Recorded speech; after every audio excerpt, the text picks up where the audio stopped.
Hello, friends. The other day I was thinking about this phrase that we use around the church now that you've heard oftentimes.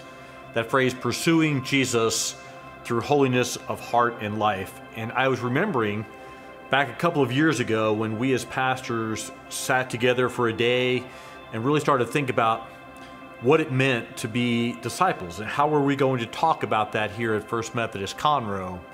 And we came up with that phrase, pursuing Jesus through holiness of heart and life, because pursuing, that word pursuing really had an urgency and an intentionality to it. And we knew that was going to be important for us, not just to know about Jesus, but to really seek after him and really to follow him where he leads us to go. And we knew that if we would do that we would find more life than we could ever ask for or imagine. And we believe that that's God's end goal for all people, is that they would find life and find it to the full, right? More life than we could ever imagine. And we know that God uses everyday situations a lot of times just to reveal himself to us, to show us his grace and his love and his mercy. And in doing those things, he's trying to woo us deeper into that relationship. Sometimes he's trying to woo us into that relationship to begin with. He's trying to draw us into himself, right? And so we talked about pursuing Jesus, we talked about being wooed in, and I kind of came up with the phrase, being wooed to pursue, right? God woos us in so that we can pursue him even more.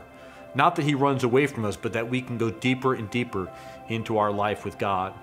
And one of my favorite stories about how Jesus does this is in John chapter 4. You'll recognize the story. It's the story of the woman at the well. It says that a Samaritan woman came to draw water, and Jesus said to her, "Give me a drink."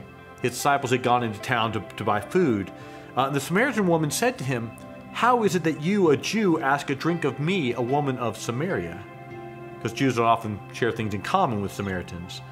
And Jesus answered, "If you knew the gift of God and who it is that is saying to you, 'Give me a drink,' you would have asked him, and he would have given you living water." The woman said to him, "Sir, you have no bucket, and the well is deep.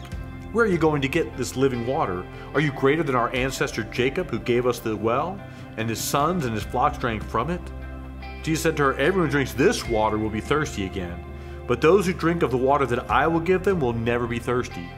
The water that I will give them will become in them a spring of water, gushing up to eternal life." The woman said to him, "Sir, give me this water, so that I may never be thirsty, or have to keep coming here to draw water."